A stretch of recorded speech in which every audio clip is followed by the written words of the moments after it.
아침에 시작을 알리는 글로벌 주식 라이브 월스트리트 모닝 브리핑. 10월 27일 목요일 순서 시작하겠습니다. 네, 안녕하세요. 여도원입니다. 네, 안녕하십니까. 장우석입니다. 네, 목남 장우석 부사장님 목남입니까? 함께합니다. 네. 혹시 사주에 나무가 많으십니까? 그 목이 많다 뭐 이런 거 있잖아요. 아니, 별로 못 들었습니다. 금이 많다, 물이 많다, 그런 거 못 흙이 들었는데. 많다, 뭐 이런 거. 잠깐, 그런 거 아십니까? 네. 뭐가 많으세요? 금이 맞나요? 금이? 금이었나? 은이었습니까 혹시? 아니, 은은 없고요. 은은 없구나. 그 사주 거기에는 그 네. 금이었나 뭐 나무였나 뭐 까먹었습니다. 제가 예전에 이제 봐주셨는데 누가? 제일 좋아하는 날이 목요일인데요. 네. 우리 여동네 그래도 만나니까 되게 피곤해 보이시는데. 문제가 실적이 좀 문제가 되는데 오늘 조금 안타까운 소식을 전해줄 수밖에 그쵸. 없는 조금 모호합니다 기분이. 예. 사실 지난주에도 이제 이번 주에 빅테크 실적 발표가 착착착 예정되어 있고 네. 그래서 저희가 이제 또 월요일 날 네. 급 만남을 통해서 이번 주 실적 발표에 대한 우려가 되는 기업과 또 그래도 괜찮은 기업에 대해서 이야기를 나눴었는데 어제 이제 마이크로소프트 쪽의 실적 그리고 구글의 실적에 대해서 시장은 이 기업이 이쪽 분야가 안 좋은데 다른 기업들은 어떻겠어? 이런 분위기가 예, 전반적으로 또 형성이 되는 상황이 연출이 예, 됐죠. 그렇습니다. 해서 오늘 메타까지 뜻하지 않은 실적 부진이 이어지면서 장이 너무 안 좋아지고 있습니다. 그쵸. 걱정스럽습니다. 예. 자, 이 가운데 있어서 오늘은 좀 시장이 그동안의 상승을 좀 뒤로하고 하락세로 돌아섰는데요. 네. 잠시 후에 우리 장우석 부사장님이 정리를 해 주실 예정이고요. 오늘 심층 인터뷰 전에 이제 저희가 이제 시황 얘기를 하잖아요. 시황은 합니다. 오늘 미래에셋증권 김석관 연구위원과 함께 지금 또 우리랑 항상 차트, 뭐 지표, 숫자 보면서 네. 현재 상황을 가늠해 보곤 하는데 잠시 후 확인해 보도록 하겠고요. 오늘은 저희가 월가의 소식을 대신하여 대신해서요? 이분을 특별히 오늘 모셔 봅니다. 우리가 항상 월가의 소식을 한국에 계시는 이항영 위원님께 듣잖아요. 물론 그렇습니다. 이제 따끈따끈한 소식을 항상 전해주시지만 오늘은 또 이 뉴욕 시장에서 그리고 실제로 뉴욕에 계신 분을 그렇습니까? 섭외를 했습니다. 드디어 우리 이항영 위원은 집에 가신 겁니까? 아니에요. 그건 아니에요. 아니고? 내일 함께 모시고요. 특집으로만 오늘 진행하는 거죠? 특집으로 락자문의 예. 캔킴. 킹킴. 예, 근데 그게 이제 캔은 좀 약간 친한 사람들끼리 부르는 거고 이름이 또 이렇게 플레임이 있어요. 잠시 있습니까? 후에 저희가 잠시 후에? 직접적으로 아직 모르시는 것 같습니다. 예. 예, 케네스 아니에요? 케네스. 케네스. 예. 좀 이따가 한번 직접 듣겠습니다. 네, 만나보도록 예. 하겠습니다. 자, 그럼 오늘 시장에 대해서 먼저 주제를 확인해 볼 텐데 오늘의 네. 주제는 오늘 주제입니다. 빅테크 기업들의 실적 부진에 나스닥 2% 하락 마감했습니다. 네. 급락하는 그런 모습 보였는데요. 자세히 한번 보겠습니다. 네. 지수는 이렇습니다. 그나마 천만 다행히 다우가 플러스 0.01% 플러스였고요. 나스닥이 2.04% 마이너스, S&P 500이 0.74% 마이너스 끝났는데 빠진 이유는 간단합니다. 우리가 믿었던 빅테크 실적이 부진하면서 주가가 빠진 거라고 보시면 될 것 같고요. 저는 개인적으로 만약에 오늘 빅테크 실적이 없으면 오늘 상승했을 것 같아요. 시장이 네. 많이. 근데 왜 그런지 한번 보시면 좋은데요. 그 다음 페이지 보시게 되면 염려하고 있는 10년물 수익률이 4.005%로 거의 4자가 깨지고 있고 3자가 곧 볼 걸로 보이니까요. 참고하시면 좋은데 저점이요 3.995%로 많이 내려오고 있다라고 좀 말씀드립니다. 금리에 대해서 조금 빠지기 때문에 장이 올라오면 하는데 상당히 중요한 수준의 시장이 나왔고 그것 때문에 장이 빠졌다는 거 보여드리고 그 다음 페이지 보시게 되면 달러 역시 빠지는 그런 모습 보여주고 있는데요. 드디어 109를 보여줍니다. 109. 109 다음에 조금 더 빠져갖고 99로 보면 얼마나 좋을까? 라는 생각하고 있는데 아직까지 멀어 보이니까요. 일단은 요것만까지만 보시면 좋을 것 같습니다. 네. 전체적으로 이제 보통 우리가 10년물 국채 금리의 수익률이 좀 떨어지면은 빅테크 기업들에게는 오히려 호재로 반응을 하는데 호재죠. 네. 밤 사이에는 워낙에 실적이 안 좋았기 네, 때문에 그렇습니다. 이러한 부분도 반영이 되지 못하는 상황이 연출이 됐습니다. 이게 너무 박자가 안 맞는 것 같아요. 박자가. 인생은 네. 다 이제 엇박자죠. 약간 재즈 같잖아요. 엇박자. 근데 엇박자인데 하필 중요한 시기에 엇박자가 나오는 바람에 그쵸. 지금 막 달리고 있는 랠리에 찬물이 껴있는 게 아닌가라고 볼 수 있을 것 같고요. 네. 여러분들이 우려하고 있는 기업 두 가지를 한번 확인해 보겠습니다. 네. 예. 알파벳 9.14% 하락하는 그런 모습 보이는데 느낌이 어떤 느낌이냐? 하한가 느낌이었다. 그렇죠. 이렇게 큰 기업이 어떻게 될것 이렇게 같습니다. 많이. 그래서 일단은 많이 빠지는 그런 모습 보이는데 자세하게 보시게 되면요.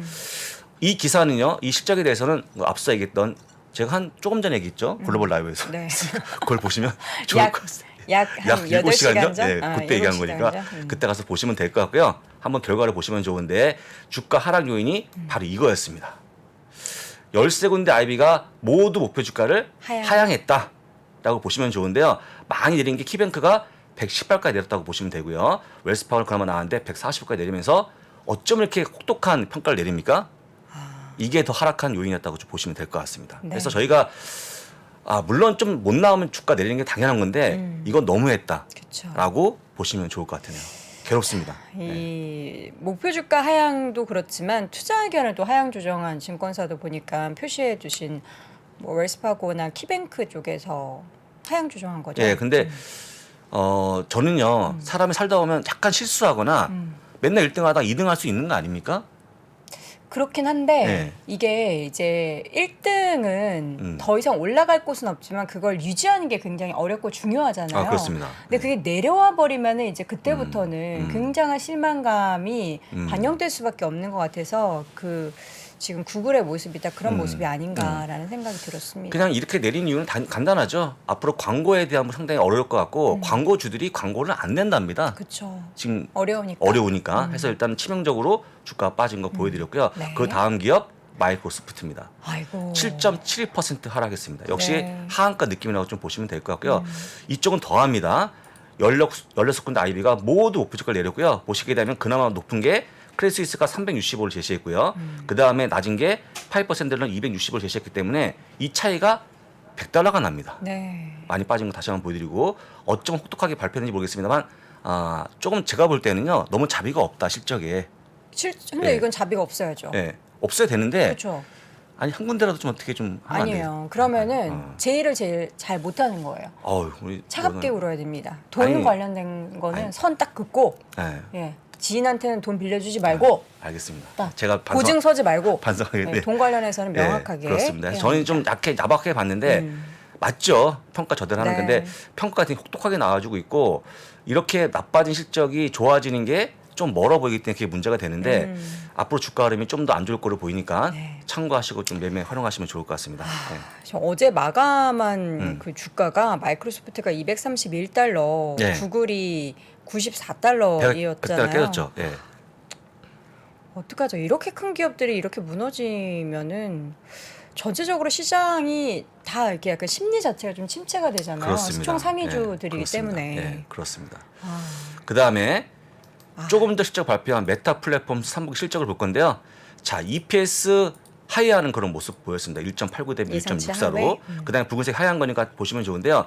그다음에 인당 매출도 역시 9.83 대비 9.41까지 빠지는 그런 모습 보였다. 안 좋은 겁니다, 여러분들. 그러니까 페이스북에 들어오는 그 인당 매출이 빠진 거기 때문에 안 좋은 거고요. 그나마 좋았던 게 매출가 일간 화수 사용자인데 매일 들어오는 유저 되게 중요하죠. 중요합니다만 이거보다는 아까 보이는 것처럼 인당 매출이 중요한데 빠지는 그런 모습 보여서 상당히 안 좋게 발표했다고 좀 보시면 될 것 같고요. 제일 중요한 거 같이 한번 요약해 보겠습니다. 이건데요. 네. 영업이익 전년 동기 대비 46% 감소. 순이익 전년 동기 대비 52% 감소. 메타버스 사업 부분이 94억 달러 적자를 보여주기 때문에 이 정도 얼마입니까? 원화 환산하면 빠르게. $94억? 예, 94억 달러. 가져본 적이 없는 돈이라서 잠깐만요. 제가 얼른 검색을 해보도록 예, 하겠습니다. 한번 계산해 주시면 좋을 것 같고요. 네. 제가 얼핏 계산해 보면 약 10정이 넘어가는 훌쩍 넘어가는 돈이 아닐까. 예. 13조. 지금 13조의 달러 기준으로. 적자를 보여주고 있습니다. 이게 말이 돼요? 그래서 일단은 지금 코어 비즈니스 상당히 문제가 생기고 있는 건데 그럼 뭘 하겠다는 거죠? 우리가 이름 바꾸고 있는 메타버스 이렇게 적자를 많이 보인 상황이고 페이스북에 광고까지 주고 있는 그런 모습이라면 솔직히 얘기하면 메타 플랫폼스의 설 자리가 점점 줄고 있다라고 볼 수 있을 것 그리고 같습니다. 이 메타버스 같은 경우에는 사실 이제 뭐 몇 개월 안에 유의미한 뭔가의 결과를 내놓기는 어렵고 이학용 위원님과도 계속 이야기를 나눴을 네. 때 정말 최소 5년에서 10년까지는 바라봐야 할 그런 장기적인 프로젝트인 거잖아요. 그렇습니다. 저한테 만약에 메타버스가 언제 될지를 물어본다 그러면 저는 최소한 짧아도 3년이 아닐까 빨라도 사실 그래서 굉장히 어려워지고 있는 분의 가장 중요한 포인트니까 잘 보시면 좋은데요. 메타버스가 조금 제가 볼 때는요.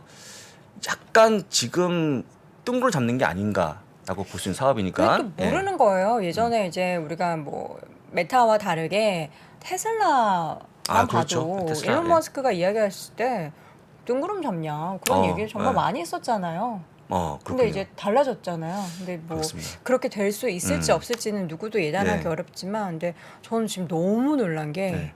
애프터마켓에서 메타 플랫폼즈의 얼마입니까? 주가가 얼마나 갑니까? 거의 17% 급락하고 17%요? 네, 이러다가 $100 제가 나올 때 깨졌어요. 13% 빠지고 있었는데 그래서 시간의 주가 급락하는 그런 모습 보여주면서 2010년 7월까지 주가가 회귀하고 있다라고 좀 보시면 될 것 같습니다. 안타깝습니다. 죄송스러워서 말씀드릴 게 없는데요. 그래서 일단 맵을 보시게 되면 확연하게 달라지는 게 소위 성장주라고 분류되는 게 다 빠졌기 때문에 이들이 지금 하락을 이끌고 있다고 보시면 좋을 것 같고요. 아마존 왜 이렇게 빠졌어요? 오늘까지 하락이 좀 연장되는 그런 모습이 나오지 않을까 예상할 수 있을 것 같습니다. 지금 아마존도 실적 발표 사실 기대를 오늘, 그렇게 많이 안 하잖아요. 그렇습니다. 그래서 미리 좀 빠진 느낌이 들고 예, 그렇죠. 지금 보면 반도체 쪽도 빠져가지고 예, 당연하죠. 시장. 일단은 지금 오늘 중에 기업 중에서 성장 중에서 넷플릭스 정도, 테슬라 정도 올라온 게 다라고 좀 보시면 될 것 같고 나머지 다 빠졌으니까 가볍게 좀 보시면 될 것 같고요. 하지만 한 가닥 희망이 있습니다. 뭐 어떤 네, 희망이요? 희망이 바로 이건데요. 가장 궁금해하는 실적이 애플. 애플이었다. 60%가 답했습니다. 예. 희망적으로 보십니까? 저는 조금 희망적으로 봅니다. 해서 이 모든 우려를 한 방에 애플 날렸으면 얼마나 좋을까.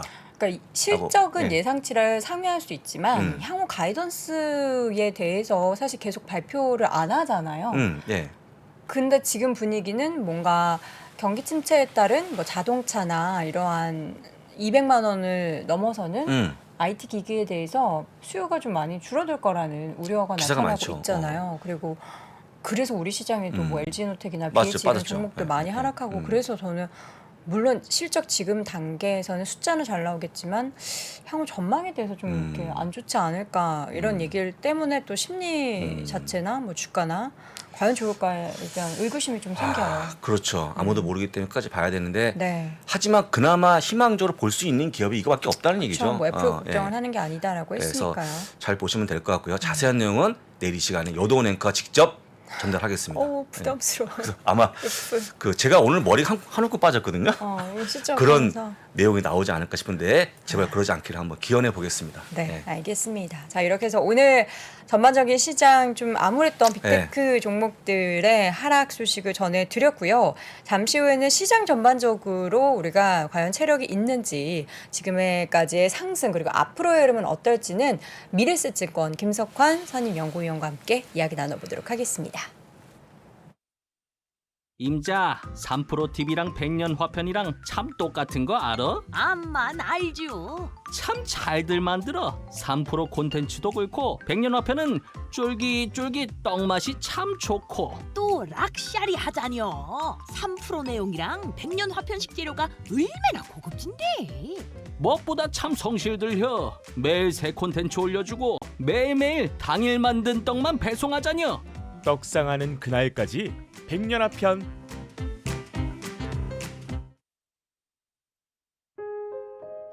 뭔가 그곳을 떠난다는 게 되게 믿기지가 않았거든요. 반평생보다 더 많이 거기서 자랐는데 갑자기 떠나게 된다니까 믿기지도 않았고.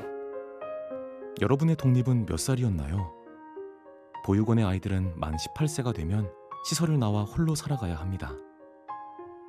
어른이 되기는 아직 이른 나이. 곁에 아무도 없다면 그것은 자립이 아니라 고립입니다. 18. 홀로 어른이 되어야 하는 아이들을 위해 함께 해주세요. 아름다운 재단은 18 어른의 건강한 자립을 응원합니다. 아름다운 재단 18 어른 캠페인. 네, 월스트리트 모닝 브리핑 함께하고 있는 시각 6시 47분 넘어가고 있습니다. 아유, 너무 크게 하락하고 그러니까요. 있는 지금 메타 충격입니다. 플랫폼즈 주가 때문에 그 최측근 우리 박모 예, 박모. 팀장님 가지고 어려워지겠죠. 계신 어려워지고 있잖아요. 있는데 갑자기 그 고구마 먹었던 답답한 마음이 여기 딱 생깁니다. 뭔가 시원한 걸 먹으면 더 좋을 것 같은데. 예. 사이다는 제가 봤을 때는 메타 쪽에는 당분간은 좀 부재하지 않을까라는 네. 생각이 드는 가운데 지금 네. 현재 더 시간의 빠집니까? 거래는 17% 넘는 하락세 보이고 네. 있습니다. 자, 오늘 시장 이야기 쭉 네. 더 나눠봐야겠죠. 미래에셋증권 김석환 선임연구위원 함께하도록 하겠습니다. 위원님 어서 오세요. 어서 오십시오. 안녕하십니까. 네, 반갑습니다. 오늘 분위기가 처지네요. 아, 너무 너무 심하게 예상보다 더 많이 빠지니까 너무 심해요. 그러게요. 네, 답답합니다 마음이. 뭐 원래 그 계속 말씀드렸던 부분은 그리고 여러분들이 다 알고 계신 내용 중에 하나가 어찌됐건 3분기 실적에 대한 기대치가 상당히 좀 낮아져 있는 상황에서 네. 그나마 뭐 지난주까지는 어느 정도 선방하는 그렇죠. 모습을 좀 네. 보이긴 했는데 특히 이제 이번 주 빅테크 기업들의 실적에 어느 정도 좀 희망 아닌 희망을 좀 갖고 있었는데 이제 어제 마이크로소프트나 알파벳 그리고 방금 이제 메타 나온 거 보니까 쉽지는 않은 상황인 것 같다라고 좀 생각이 되고요. 근데 어젯밤에 저희가 이제 마이크로소프트라든지 이제 구글 같은 경우, 알파벳 같은 경우가 주가가 많이 하락을 하긴 했는데 국채 금리나 달러 인덱스가 상대적으로 이 하락을 그러니까요. 어느 정도 제한을 시켜주는 네, 모습이 그렇죠. 나왔거든요. 예. 근데 만약에 이게 국채 금리도 튀고 달러 인덱스도 튀고 이런 모습이 나왔다면 어젯밤은 더 크게 하락을 했을 수도 있다라는 그렇죠. 생각이에요. 다음까지. 네. 그나마? 예. 그나마 어. 국채 금리와 금리와 이제 달러의 하락 가치의 하락이 지난밤 시장을 좀 살리지 않았나라고 좀 생각이 되고 그러면 이 기조가 좀 당분간 유지가 될까에 대한 부분을 우리가 한번 고찰해 볼 필요가 있지 않을까. 그래서 오늘 새벽에도 계속 이제 정리를 해 보면서도 이런 부분이 이제 앞으로 어떻게 전개가 될지에 대해서 여러분들께 오늘 좀 말씀을 드리면 좋겠다라고 생각해서 좀 가져왔는데요. 지금 화면을 좀 보시면 네. 이거는 뭐 저번에도 누차 말씀드렸던 거지만 일단 올해 전반적으로 보면 지수가 하락하는 분위기 가운데 뭐 국채 금리라든지 달러 인덱스가 상승하는 이런 기조가 있었어요. 그러니까 결론적으로는 이제 중간중간 이렇게 반등 나오는 국면에서는 국채 금리와 달러 인덱스가 하락하는 모습을 보였고 실제 최근에도 이런 기조가 좀 나타나고 있더라라고 하는 거고요. 좀 간밤에 보시면 달러 인덱스 같은 경우가 최근에 114레벨까지 갔다가 지금 110레벨이 깨진 상황이거든요. 그러니까요. 네, 그리고 유로 달러 같은 경우가 이렇게 강세로 돌아서는 모습이 나오고 있고요. 영국 얘기도 좀 많이 있었잖아요. 근데 예. 이제 파운드 같은 경우도 보면 이 지금 검정색 라인이 언제냐면 그 한 달 전에, 그러니까 9월 22일 날 리스트러스 총리가 총리가 감세 정책과 관련한 이제 그런 재정 부양책을 발표했던 시점이었고요. 지금 여기서 보시면은 이렇게 좀 주황색 라인으로 되어 있는 게 파운드화예요. 지금 파운드화 가치는 그전 수준까지 일단은 회복은 했다. 그러니까 어느 정도 이번에 리시 수낙 총리로 바뀌면서 시장이 영국에 대한 어느 정도의 신뢰감을 좀 회복한 부분이 있더라. 그럼에도 불구하고 아직 10년물 국채 금리는 회복하지 못하고 있는 모습을 보이고 있거든요. 이 말인즉슨 영국도 약간 결론적으로는 영국이 지난 한 달 전에 비교해 보면 영국발 위기에 대해서 저희가 심각하게 좀 고려했었던 부분들이 있었는데 그게 아직 잠재워지진 않았다라는 걸로 일단은 보고 있는 상황이고요. 네, 일단 이렇게 보시면 될 것 같고 또 하나는 이제 미국의 10년 국채 수익률이 최근에 4.3%대까지 갔다가 지금 4% 내외로 내려와 있는 상황이에요. 그러니까요. 그러면 이게 어떤 요인에 의해서 이렇게 좀 움직였을까를 그렇죠. 이제 정리를 좀 했는데 이제 간밤에 보시면 달러 인덱스가 계속해서 좀 하락세를 보이고 있는 가장 큰 이유 중에 하나가 어제 오후쯤에 보면 특히 엔화 같은 경우에는 지금 정기적으로 외환시장에 개입을 해서 예. 달러인 환율이 150 레벨 이상으로 가는 거를 방어하기 위해서 방어하고 적극적으로 외환시장에 개입을 하고 있고요. 위안화 같은 경우가 어제 처음으로 외환시장에 좀 개입을 한 걸로 나타나고 있습니다. 그러니까 달러 환율이 지금 7.3 위안을 넘어가려고 할 때 거기서 약간 개입이 들어왔다라고 하는 거고요. 또 하나는 이제 유로하고 파운드가 지금 보셨던 것처럼 강세를 보이고 있는데 그러면 왜 유로하고 파운드는 강세를 보이고 있느냐? 지금 우리가 이거 원화 말고 이런 것까지 봐야 돼. 결국에 이제 달러 인덱스를 구성하는 주요 6개 통화의 움직임이 중요한 거니까요. 유로 같은 경우에는 오늘 ECB 통화정책 회의가 있습니다. 어찌됐건 오늘 회의에서 75bp 인상에 대한 기대감이 좀 상당히 높아지고 있는 거는 사실이고요. 그래서 이 부분이 어느 정도 좀 유입이 되고 있더라라고 하는 거고요. 또 하나는 영국 쪽 같은 경우는 이 부분을 좀 보셔야 되지 않을까. 지금 어찌됐건 리시 트러스에서 리시 수낙으로 이제 총리가 바뀌면서 어느 정도 정치적인 안정감을 좀 찾아가고 있는 것 같아요. 그러면서 파운드화 가치는 회복을 했지만 다만 이제 여전히 남아 있는 거는 영국의 영국의 9월 소비자 물가가 10.1%로 나왔잖아요. 그렇습니다. 다시금 고점을 그렇죠. 넘어가고 네. 있는 모습이고 그러다 보니까 그리고 또 하나는 실제 그 재정 정책 중에서 좀 기대했던 부분 중에 하나가 유럽은 지금 에너지 가격 때문에 난리잖아요. 그리고 그러다 보니까 그런 부분들이 소비자들의 소비 여력을 떨어뜨리고 소비자의 신뢰 자체를 떨어뜨리는데 기여를 좀 하고 있는 상황인데 실제 그 재정 정책 내에 에너지 부양 에너지 그 보조금이라고 해야 될까요? 그 패키지가 있었어요. 네. 있었는데 일단은 이게 좀 사라질 위기에 처해 있는 상황인 거죠. 네, 이제 그렇게 그렇습니까? 되면 그렇게 되면 소비자들은 더 어려워질 여건이 그렇죠. 될 거고요. 예. 그리고 또 하나는 인플레도 더 높아질 여력이 있다라고 하는 거죠. 그러면 영란은행, BOE 같은 경우는 이걸 잡기 위해서 더 적극적인 금리 인상을 할 수밖에 없는 상황이다. 그래서 이제 이게 보면은 영국 10년물 국채 금리가 쉽게 떨어지지 않고 있는 상황인 것이다라고 좀 보시면 될 것 같습니다. 그래서 일단 외환 쪽은 좀 이렇게 정리를 좀 해드리고 금리. 최근 시장 반등에 가장 주요했던 거는 역시 예, 금리. 긴축 속도 조절에 대한 내용이었거든요. 자료 화면을 그렇죠. 좀 보시면 네. 일단 지난밤에도 보면 캐나다 중앙은행이 원래 시장은 75bp 인상할 걸로 봤는데 일단 50bp 인상을 했어요. 그리고 이달 초에 호주 중앙은행 같은 경우도 50bp 올릴 걸로 예상을 했는데 25bp. 이제 이러다 보니까 시장의 속도 조절에 대한 기대감들이 좀 더 높아지고 있는 거고요. 또 하나는 이제 경기 침체 우려가 확대가 되고 있는 게 아닌가. 이미 저희는 10년물과 2년물의 장단기 금리 차가 역전되었다라는 사실은 이미 다 알고 있어요. 근데 또 하나는 시장 참여자들이 주요하게 보는 장단기 금리 차 중에 하나가 10년물하고 3개월물이거든요. 요게 이번 주에 역전이 됐습니다. 요게 동시에 역전이 되면 그 이후에는 항상 침체가 왔다. 뒤에서 보여드릴게요.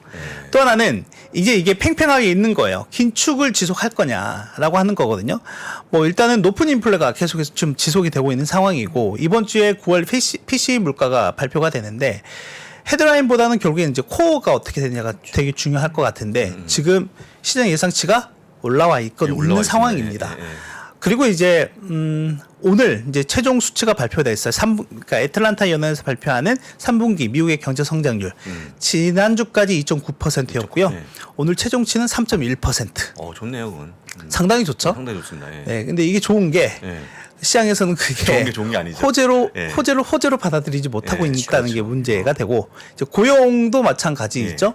뭐 저희가 이제 주간 단위로 체크할 수 있는 건 신규 실업 수당 청구 건수인데 이게 계속 이제 20만 건 내외에서 왔다 갔다 하고 있는 상황이다라고 하는 거죠. 이런 부분들은 실제 연준이 지속적으로 긴축을 좀 해야 할 필요성과 당위성을 제공한다라는 걸로 좀 보시면 될 것 같아요. 그러면 이제 고민은 통화는 어찌됐건 이렇게 된다라고 하면 결국엔 금리의 향후 방향성이 어떻게 되는지가 저는 일단 되게 중요할 것 같다라는 데 결론이 왔거든요. 금리의 네. 방향성에 대해서는 요즘에 사실 약간 희망에 대한 부분들이 슬금슬금 나오고 있잖아요. 지난 주말 사이에 월스트리트저널에 있었죠. 닉이 어떤 발언을 통해서 이 시장에서는 피본 얘기를 다시금 이렇게 쓱 꺼내서 제시를 해줬어요. 근데 여기에 대해서는 이전에는 그냥 막연한 기대감으로 피본 얘기를 했다면 지금은 뭔가 좀 구체화될 수 있을 만한 그런 여건이 된 건지. 이게 이제 피봇은 어찌됐건 지금 긴축 기조에서 완화 정책으로 바뀌는 걸 이제 피봇이라고 얘기하면 될 것 같고요. 이거는 이제 계속해서 긴축을 타이트하게 하다가 약간 좀 느슨하게 하는 쪽으로 봐야 될 것 같거든요. 근데 그걸 저는 일단 그걸 논의할 만한 적정한 시기에 왔다라고 봐요. 지금이? 네. 그럼 언제까지 올려요? 그럼 다 죽자는 소리인데 언제까지 올립니까? 네. 그리고 그동안 과거 연준이 타이트닝, 그러니까 긴축을 했던 그 사례들과 비교해 보면 거의 평균 정도의 수렴을 했다라고 생각을 하고 있거든요. 그리고 그 데이터와 비교를 해 보더라도 그래서 지금 논의되고 있는 그러니까 속도 조절론과 관련해서는 그렇게 크게 기대하면 되지 않는다라고 저는 생각을 해요. 왜냐? 그걸 논의해야 될 시기에 왔기 때문에 당연한 수순이다. 당연한 수순인 거죠. 네, 저희가 양적 완화했다가 테이퍼링했다가 긴축 기조로 가는 것처럼 당연한 수순이다라고 하는 거예요. 그러면 이제 여기에서 저희가 봐야 될 거는 여기서 봐야 될 거는 결론적으로는 이 연준이 생각하는 최종 금리 레벨이 어느 정도가 될 것이며 그에 따라서 시장이 어떻게 반응을 할 것이냐를 좀 봐야 되지 않을까 생각이 되거든요. 이제 그에 따라서 아마 달러의 움직임도 동조화되는 모습이 나올 거기 때문에 지금 올해 남아있는 11월과 12월 FOMC 회의 그리고 내년 2월 앞으로 세 차례 FOMC 회의가 꽤 중요한 것 같은데 그렇습니다. 그에 따라서 금리 경로를 한번 예상을 좀 해보면 화면을 좀 보시면 지금 3.25%예요. 그러면 지금 11월 달에는 지금 이 수준 그 보시면 대략 한 90%까지 내려와 있는 상황이긴 하지만 이게 지금 이틀 전 내용이라서 근데 지금 어찌됐건 4% 이번에 75bp 올리고 지금 12월 달에 약간 좀 양분되어 있는 상황이긴 합니다. 거의 뭐 5대5 정도 네, 50bp 올리냐, 75bp 올리냐. 그게 그거죠, 뭐. 올리나, 그렇잖아요. 근데 문제는 뭐냐면, 이 최종금리 레벨에 대한 내년 2월 달 가서는 어찌됐건 5% 정도는 시장이 좀 책정을 하고 있다라고 하는 내용인 거예요. 그러면 여기에 따라서 시중금리가 어떻게, 특히 2년물과 10년물이 어떻게 움직이느냐가 중요할 것 같고 여러분들께서 기억을 하셔야 될 거는 최근 2년물 고점이 4.6%고요. 10년물 고점이 4.3%입니다. 현재 레벨에서 말고 그러면 앞으로 얼마나 더 추가 상승할 수 있는 여력이 있을까를 한번 보시면 방금 말씀드렸던 것처럼 시장은 일단 5%까지는 타겟팅을 하고 있는 것 같습니다. 네, 근데 이게 지금 나뉘겠죠. 5%이냐 이제 4.75%이냐 그렇죠. 이렇게 나뉘게 될 텐데 그 두 가지 케이스에 대해서 한번 나눠서 말씀을 좀 드려보면 이랬던 사례가 저희가 2006년 7년 정도에 있었어요. 그 당시에 2년물과 10년물의 금리 움직임을 좀 보면 지금 보시면 기준금리는 이 정도 레벨인데 시중금리는 엄청나게 올라와 있잖아요. 그렇죠. 여기서 긍정적인 포인트는 시장에 강하게 반영을 했다. 선반영을 했다. 선반영했다. 라고 보면 될 것 같고 그러면 여기에서 이제 그 다음 선택지는 최종 레벨이 4.75가 되냐 5%가 되느냐에 따라서 시중금리가 더 올라가냐 더 올라가지 않느냐가 결정될 가능성이 높습니다. 일단 그렇다라고 하면 만약에 4.75로 만약에 책정이 된다라고 하면 시중금리가 더 올라갈 여력은 그렇게 크지 않다. 네. 근데 만약에 5%가 된다라고 하면 2년물은 현재 시점에서 고점 최근에 나타났던 4.6% 대비 한 10에서 20bp니까 대략 한 4.7에서 4.8% 정도의 피크를 찍을 가능성이 높고요.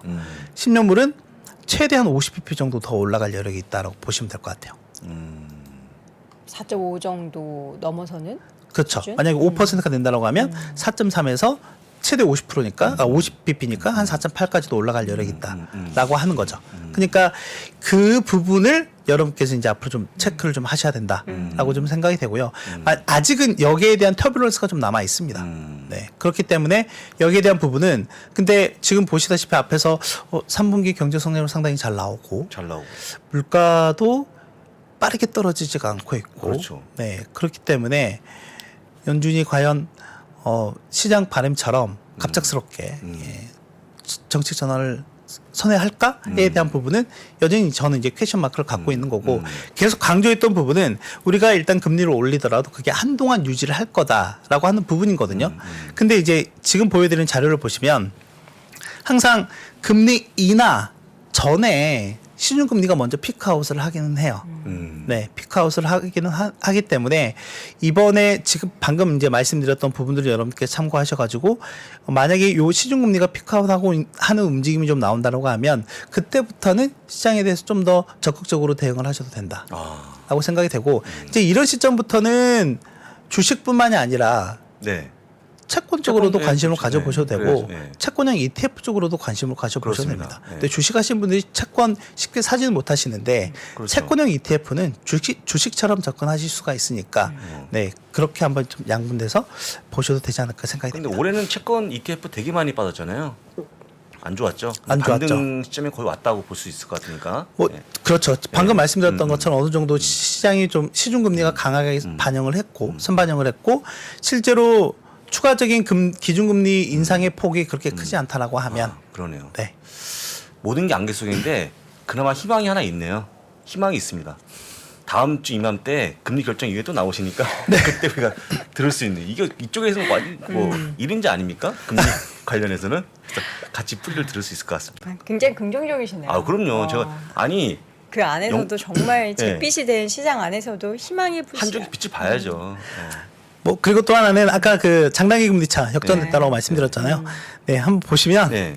이거는 뭐 원래 이제 올해 같은 경우에 2년물만, 그러니까 2년물 같은 경우에는 지난 6월인가요? 7월 이후부터 계속 지금 이제 마이너스 상태가 유지가 되고 있는 상태이고요. 10년물과 3년물 같은 경우가 간당간당하게 움직이다가 네.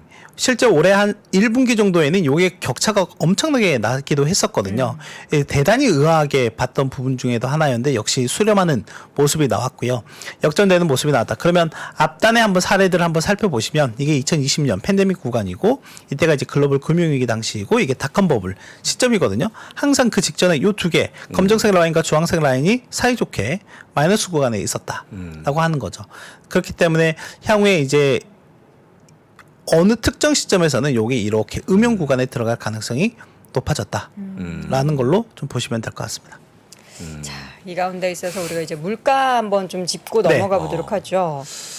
물가 같은 경우도 일단 보시면은 지금 헤드라인 같은 경우는 소폭 감소할 걸로 보여집니다. 그런데 지금 뭐 에너지나 식료품을 뺀 걸로 보면 이게 지금 소비자 물가보다 더 높게 지금 뛸 걸로 예상이 돼요. 네, 코어 같은 경우가 지금 5.2%이기 때문에 만약에 시장에서 이번에 이 5.2 시장 예상치 5.2보다 좀 더 낮게 나오게 된다라고 하면 그나마 좀 안도의 한숨을 좀 쉴 수 있을 만한 부분이다라고 보시면 되고 이제 그렇기 때문에 결론적으로는 말씀드릴 수 있는 게 일단은 연준 같은 경우에는 일단 속도 조절에 대한 이번에 FOMC 회의에서 다음 주에 부분은 분명히 좀 언급이 될 가능성이 높다. 이제는 우리가 그동안 올해 지금 이번에도 만약 75bp 올리면 연초 이후부터 375bp나 올해 올린 거거든요. 그렇죠. 근데 아까 제가 과거 평균 말씀드렸잖아요. 과거 평균이 대략 한 300bp 정도 올렸어요. 그러니까 평균보다 좀 더 과하게 지금 대응을 하고 있는 건 맞죠. 물론 뭐 되게 비특이적인 상황이기도 하니까 그런 측면에서 본다라고 하면 그러면 과거 평균이 300bp 정도 올렸다라고 하면 가장 많이 올렸을 때가 얼마만큼 올렸느냐라고 네. 하는 게 한 425bp 정도 올렸던 적이 있어요. 4.25%? 네. 네. 그게 이제 2006년에서 7년 사이인데 그 당시 보면은 425bp 올렸지만 그때는 기한이 2년입니다. 2년 동안에서 점진적으로 올렸거든요. 근데 지금 저희는 9개월이잖아요. 그렇죠. 그러면 내년 2월까지 친다라고 하더라도 대략 뭐 1년. 정도에. 네, 상당히 빠른 기간에 가파르게 올렸기 때문에 엄청 빠르네요. 거기에 대한 이제 실물 경제에 어떤 영향을 미치는지에 대해서는 대단히 좀 조심스럽게 지켜봐야 되는 거죠. 지금 네. 미국 30년 모기지 금리도 7%가 7%까지 왔죠. 제가 지금 못 사요. 못 사죠. 어디서? 네, 그러니까 지금 그러니까 주택 시장, 특히 부동산 시장도 상당히 침체 국면에 들어와 있고요. 그렇죠. 이제 다만 이제 문제는 뭐냐면 이 물가 지수를 구성하는 것 중에 주거비, 특히 렌트비 같은 경우가 있잖아요. 네, 그렇죠. 그러니까 렌트비 같은 경우가 쉽게 좀 떨어지지 않고 있는 상황이긴 한데 이게 실제로 시장 가격을 반영하게 된다라고 하면 렌트비가 뚝뚝뚝 떨어지는 모습이 나와야 되는데 그게 아니라 이게 서베이를 통해서 나오는 결과이거든요. 그러면 결론적으로는 집주인들이 얼마만큼 받고 싶어요?라고 이렇게 물어본다라고 하면 우리는 이런 상황이니까 좀 집값 낮출게요. 이런 게 당장은 안 나타난다라고 하는 거죠. 있으면. 네, 그래서 약간 레깅, 시차가 좀 있다라고 보면 될 것 같습니다. 다 힘들죠, 다. 다 힘드네요, 진짜. 저는 뭐 집도 없고 이제 집 살려고 하면 금리도 높고 대표님 왜 그러시죠? 언제쯤 집을 살 수 있을지. 아니 우리나라도 엄청 높아졌잖아요. 네, 그래서 그렇습니다. 지금 네. 난리도 아닌데 다 어렵죠. 너무 어려운 상황. 쉽지 않은 상황 예. 속에서 자 이제 연말이 다가오니까 이제 미국 GDP의 상당 부분을 차지하는 소비가. 소비. 네, 근데 이게 이제 꺾이는 게 좋은 거잖아요. 소비가 네. 꺾이는 꺾여야죠. 게 그 파월이 좋기는 원하는 하죠. 거 아닙니까? 네, 좋기는 네, 하죠. 네. 그러니까 그런데 어찌됐건 전체적인 그 절대적인 레벨은 그러니까 2021년, 그러니까 작년 같은 경우에는 네. 이제 2020년 대비 엄청나게 성장을 했거든요. 근데 올 연말 같은 경우에는 아주 소폭 거의 뭐 0%대 증가율을 보일 걸로 예상이 되고요. 작년과 비슷하다. 네. 아. 거의 뭐 전년과 비슷한 정도의 수준일 것으로 예상이 되고 지금 보면 1인당 전체적으로 연말 소비와 관련된 전망을 좀 해보면 전년 대비 소폭 좀 감소할 것으로 예상을 되고요. 그리고 올해는 특히나 전반적으로 더 적게 쓸 계획을 갖고 있는 사람들이 많다라고 하는 걸로 좀 보시면 될 것 같고 네. 이게 실제로는 저희가 이제 작년에 어떤 부분도 좀 있었냐면 작년에 공급망 이슈가 엄청나게 그쵸. 심했었잖아요. 사고 싶어도 물건이 네. 없었죠. 이제 그랬던 부분들이 올해는 좀 되게 한가해진 재고가 부분이 많잖아요, 있는 것 지금. 같아요. 네, 재고가 좀 상당히 많고 특히 연초에 오더컷, 그러니까 미리 주문했던 것들을 워낙 창고에 재고가 많이 쌓이고 뭐 소비가 약간 둔화되는 경향들이 있다 보니까 좀 그러니까 미리 이제 주문을 취소하는 그런 부분도 좀 있었거든요. 이제 그런 게 전체적으로는 이제 항만 물동량으로 좀 나타납니다.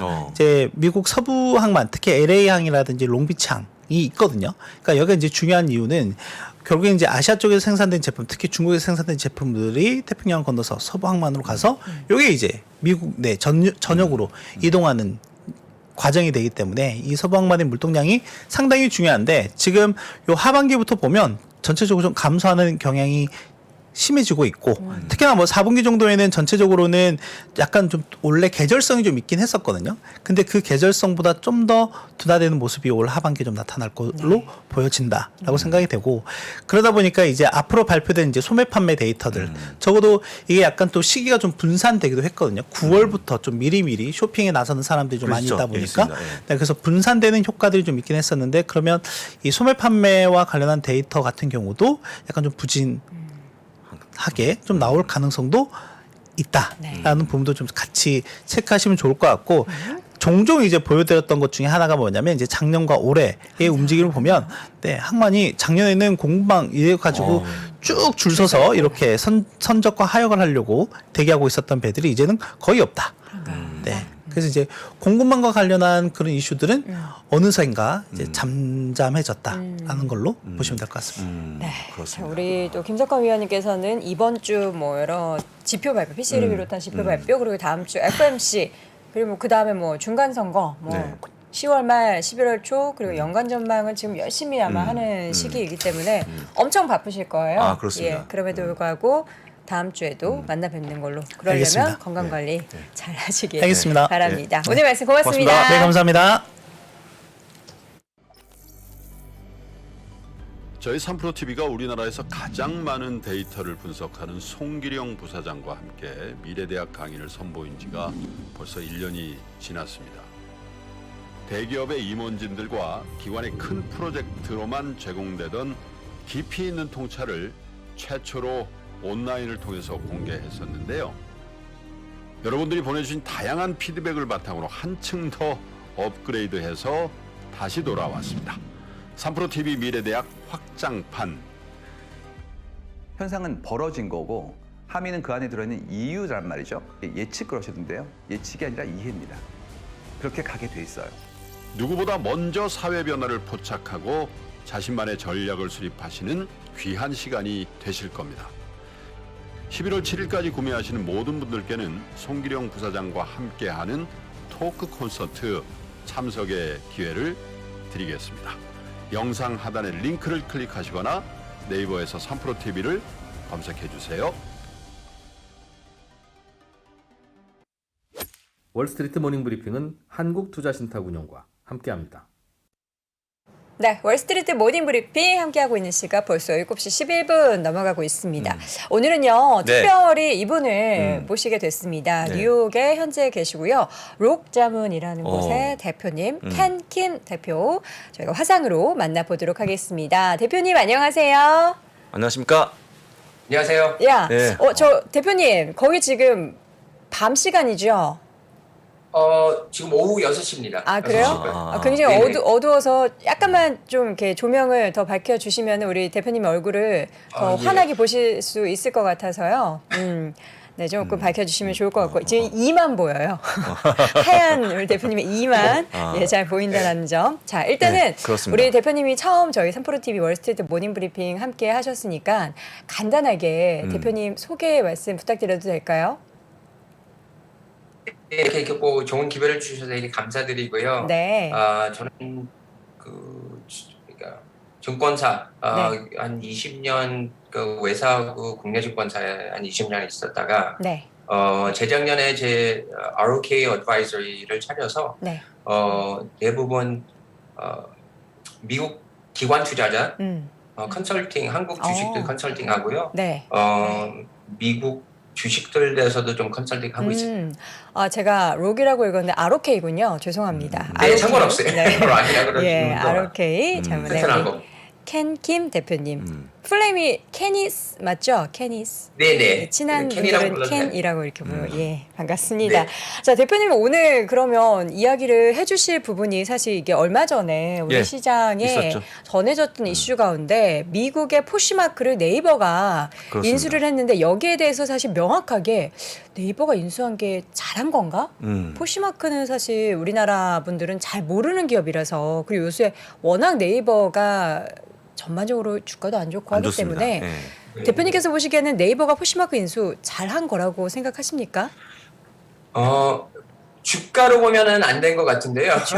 제가 그래서 특히 제가 뉴욕에서 있고 제 안사람도 지금 이 소셜 미디어를 많이 사용하고 있거든요. 네. 그리고 약간 영어로 소셜 미디어 인플루언서가 돼서 제가 이 파시마크에서 좀 많이 얘기를 해보고 좀 연구를 해봤는데 네네. 저희 생각에 포시마크가 좀 걱정되는 게 좀 몇 가지 있는 것 같습니다. 뭐가 걱정이 될까요? 네, 제가 한 2주, 3주 전에 저희도 저 월스트리트 브리핑을 그때 네이버 인수 발표하고 나서 몇 분들이 그 월스트리트 브리핑에서 말씀을 하셨는데 네. 이 포시마크가 한국의 당근 마켓하고 뭐 비교를 하시는 것 같은데 좀 다르죠. 저희 생각은 아닌 것 같습니다. 그래서 그 자료를 몇 가지 그냥 간단하게 좀 제가 준비를 했는데요. 네. 그 자료를 한번 제가 발표할 수 있으면은 네, 말씀 편하게 해주시면은 저희가 네네. 띄워두도록 하겠습니다. 네, 그러면 저 일단 자료를 1페이지 나오고 있습니다. 대표님 말씀해 주시면 돼요. 예, 1페이지에 보이실지 모르겠지만은 이 포시마크가 그 네이버하고 일한 지 좀 이제 뭐 시작이 되는데요. 그래서 포시마크 입장에서는 이 경쟁사들이 되게 많아졌습니다. 그리고 보면은 미국에서 머카리도 있고 몇 군데 더 있는데 저희 생각에 제일 걱정은 사람들이 대부분 이게 약간 그 지저분한 것보다는 좀 20대 30대가 안 쓰고 나이 드신 분들이 이제 훨씬 많이 더 쓰신다는 얘기 많이 그래요? 나오셔서 예. 포인트를 보면은 경쟁사 도팝이라는 데를 보면은 거의 20대 초반 사용자들이 거의 90% 되는데 네. 포시마크는 반대로 90%가 20대 후반 이상입니다. 저희가 그래서- 전에 듣기로는 젊은 층이 많이 쓴다라고 했는데 그것보다는 이제 나이가 좀 있는 중장년층이 오히려 많이 사용하는 플랫폼이다라는 말씀이신 거죠? 네, 맞습니다. 그래서 아시겠지만은 특히 젊은 분들은 이렇게 많이 여기저기 많이 피하고 새로운 트렌드를 많이 찾고 있어서 저희 생각에 이게 쉽게 파시마크 유저들이 계속 파시마크만 쓸 그 확률이 저희 생각에 높지 않다고 생각하고 있거든요.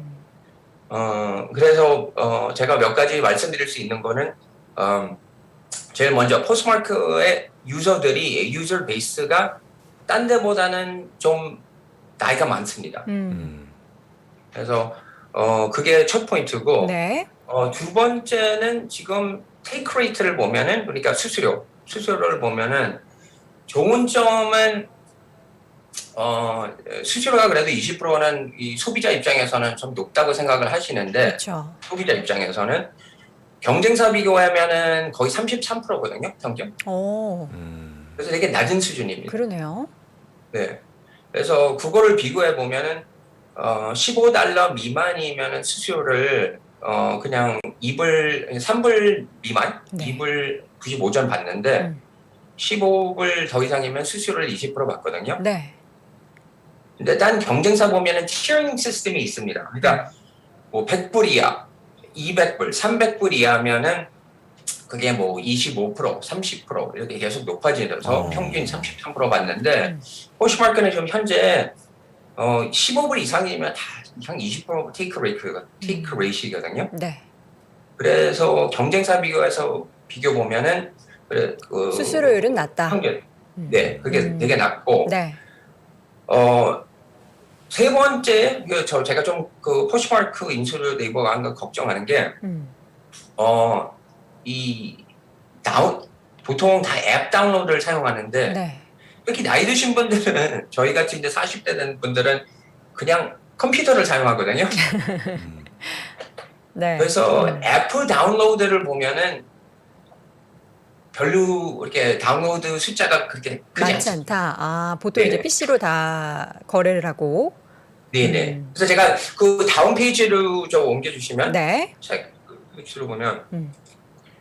이건 저 미국 빅데이터 회사 애프토피아 최근 수준인데요. 네. 다운로드 숫자가 1.68 뭐한 1.68 밀리언. 근데 그리고 나서는 쭉 지금 7월부터 계속 떨어지고 있거든요. 그래서 어차피 그 방금 전에 대표님이 말씀하신 대로 뭐 주택군모도 이제 그만하고 이제 다들 회사를 돌아가니까 저희 생각에 이 임팩트도 있지만은 네네. 그 다음 페이지를 보시면은 거래량도 그 많이 DAU, 줄어드는 거죠. 네, 계속 줄어지고 있습니다. 그래서 제가 시작할 때 말씀드린 대로 이 보통 사용하시는 분들의 이 평균 나이가 30대, 40대 되고 네. 20대 후반이니까 이분들은 다 컴퓨터에서 쇼핑하는데 아시겠지만 집에서는 쉽게 하실 수 있겠지만은 이제 출퇴하니까 이게 회사에서 직접 그 옷 같은 거 사고 팔고 하기가 좀 어려워진 것 같습니다. 지금 그러면 이제 우리가 또 실질적으로 푸시마크에 대한 분석을 하려면은 지금 사용자나 사용하는 그 환경 자체가 좀 안 좋아지고 있다라는 거는 실질적으로 뭔가 나아질 수 있는 환경인 건지 아닌지 여부가 향후를 좀 가늠할 수 있는 바로미터인 것 같은데 대표님께서는 뭘 보고 계실까요? 몇 가지 있는데요. 저희 생각에 저 다음 페이지를 제가 준비한 걸 보면 페이지 4 네. 보시면 저희 생각에 GMB가 그 평균 얼마 사는 사람이 얼마를 쓰냐 연간 한 240불 최근에 2021년에 썼는데 네. AOV 그러니까 평균 오더의 밸류를 보면은 꾸준히 올라가지만 이게 더 이상 올라갈 수 있는지는 좀 그게 어려울 것 같습니다. 주가 입장에서도. 그러니 제가 왜 그 얘기를 하냐면 포시마크를 대부분 보시는 분들은 이게 벌써 예전에 사용했던 물건들이라서 네. 뭐 보통 디스카운트를 보면 한 50에서 70%거든요.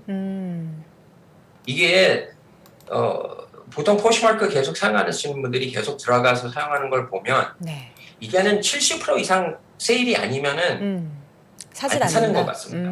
네. 그래서 이용자 여기 미국의 레디트 그러니까 대충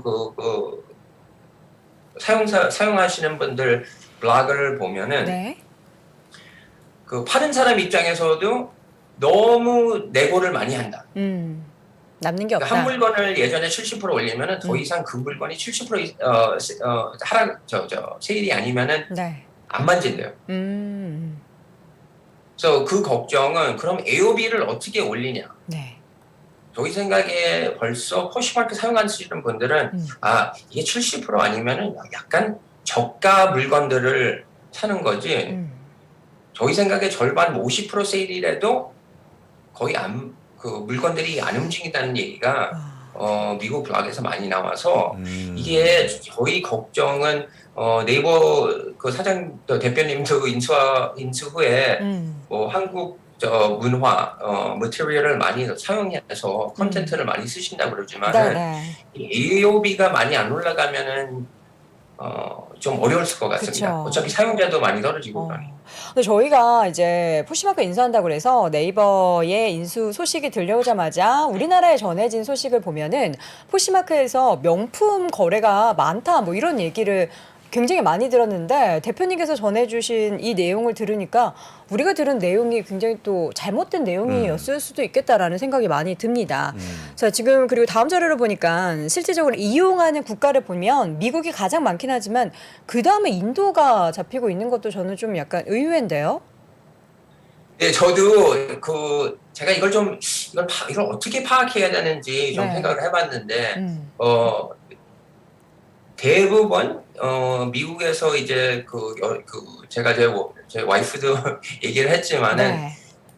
그 소셜 미디어를 이제 많이 사용하거든요. 뭐 아시겠지만은 인스타그램 모델들도 많고 거기서 주요 판매수를 하는데 저희 생각에 인도 분들이 많이 사용하는 이유는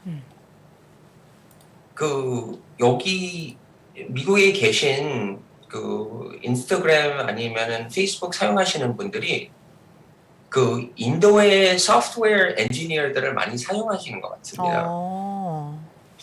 그래서 이 가입자 수, 사용자 수를 보면은 거의 캐나다, 북미, 호주 쪽을 많이 쓰시는데 인도 쪽은 저희 생각에 미국에 사업하시는 분들이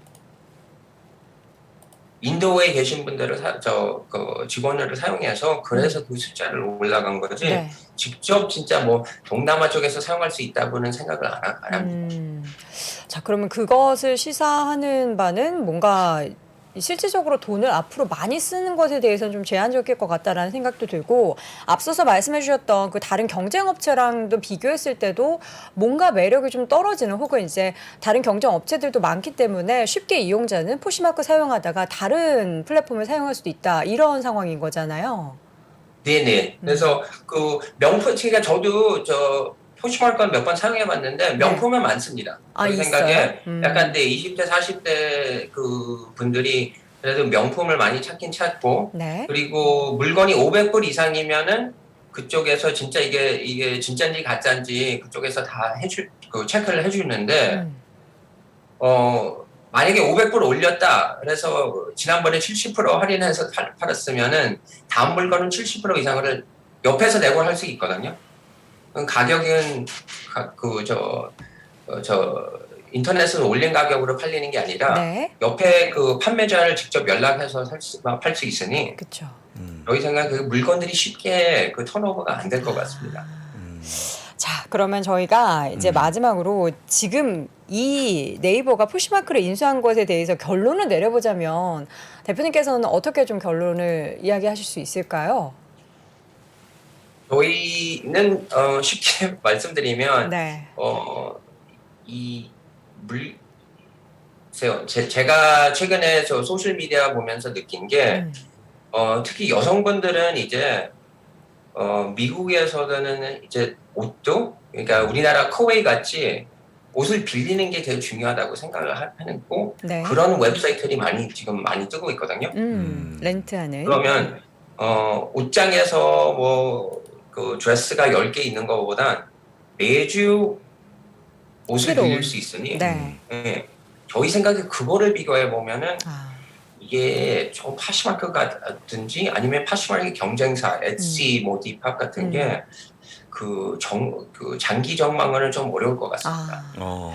푸시마크 인수에 네이버가 쓴 자금은 2조 약 5천억 정도가 예, 맞습니다. 됩니다. 네. 근데 푸시마크에 대해서 향후의 경쟁력에 대해서는 우리가 물음표를 던질 수밖에 없는 그러네요. 상황이다라는 네. 결론을 내려볼 수밖에 없었고요. 오늘 저희가 너무 짧은 시간인 관계로 그러네요. 말씀은 아쉽게도 여기까지 들어봐야 될 것 같고요. 다음 이 시간에 네. 저희가 또 모셔보도록 하겠습니다. 뉴욕에서 또 바쁘신 와중에 함께해 주신 ROK 자문 켄킨 대표 함께했습니다. 대표님 고맙습니다. 고맙습니다. 네, 감사합니다. 네. 자, 이렇게 해서 월스트리트 모닝 브리핑 오늘 뉴욕 현지를 연결해서 사실 이제 네이버 주주분들이 이 얘기를 들으면 또 많이 마음이 아프실 것 같고 요새 주가도 워낙에 안 좋은 상황이라서 과연 이 푸시마크로 인해 뭔가 네이버가 새로운 사업을 한다면 시너지를 낼 수 있겠지만 지금 현재 상황 속에서는 좀 긍정적인 부를 만들기는 좀 어려울 것 같다라는 아쉬운 이야기로 정리해 보도록 하겠습니다. 하지만 또 이런 정보를 누가 주겠습니까? 그렇죠. 그래서 저는 잘 들었고요. 약간의 좀 안 좋은 얘기지만 네. 투자에 참고하시면 좋을 것 같습니다. 자, 이렇게 해서 오늘 월스트리트 모닝 브리핑 목요일 순서는 여기서 마치도록 하겠고요. 장석부 사장님이 클로징 해주시죠. 그렇습니까? 예. 여러분들 내일도 네. 우리 여돈형 함께 하시면 될 것 같고요. 아마 빅테크 기업 실적을 잘 마무리해주지 않을까 싶습니다. 네. 내일도 방송 기대하고요. 저는 네. 여기서 물러가도록 하겠습니다. 여러분 고맙습니다. 고맙습니다.